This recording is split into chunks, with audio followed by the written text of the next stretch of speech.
Microsoft has put out 2 new test versions to the beta channel and to the dev channel. The beta channel is still trying out version 25H2 features, while the dev channel, as I mentioned before, is trying out this year's big update Windows 11 26H2 features. Both test versions are the same for beta and dev channels, even though they're in different channels. That's because Microsoft said that 26H2 will be built using 25H2 as a base with a small add-on package, and they will have the same features, as I've mentioned before. So for the beta channel, we get version 26220.7752. For the dev channel, it will be version 26300.7733. The update for the beta channel is KB507417, and the update for the dev channel is KB507417.8. Now let's look at what's new. I'd say the main thing and biggest change in these versions is adding built-in Sysmon, short for System Monitor. This is a pretty big change for advanced system tracking on Windows. Basically, what this means is that Sysmon now comes directly with Windows and doesn't need a separate download anymore.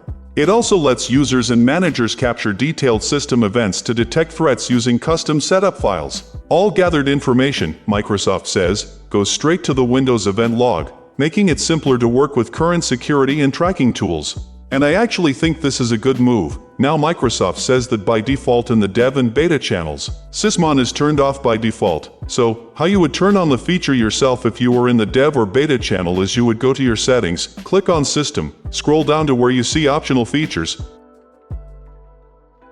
and then click on More Windows Features, which opens up the old-style Turn Windows Features On or Off menu.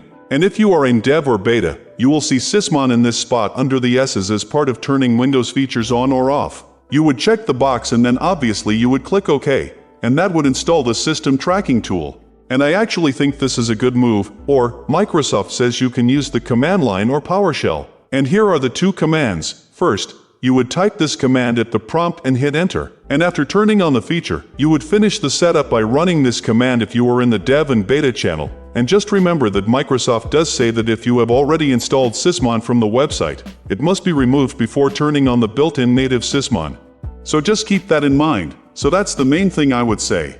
And then we get support for the Netherlands location that's been added to voice access. So that's a helpful feature for accessibility, which is nice to see. And on top of that, there are a few fixes for the File Explorer where Microsoft says it's fixed several problems in File Explorer, including accessibility improvements like keyboard navigation and access keys, folder renaming with custom names, and missing icons and/or tooltips for add to favorites in the File Explorer.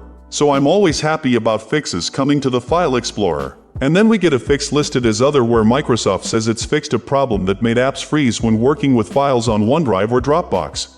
Some Outlook setups with PSTs on OneDrive could also freeze or reload email data. So 2 types of fixes coming out, and we have no known problems for the beta and dev channels for this week. So that's pretty much what's new for the Windows 11 beta channels.so. That's everything for this week's Windows 11 updates. If you found this helpful, don't forget to like and subscribe. I'll see you in the next one.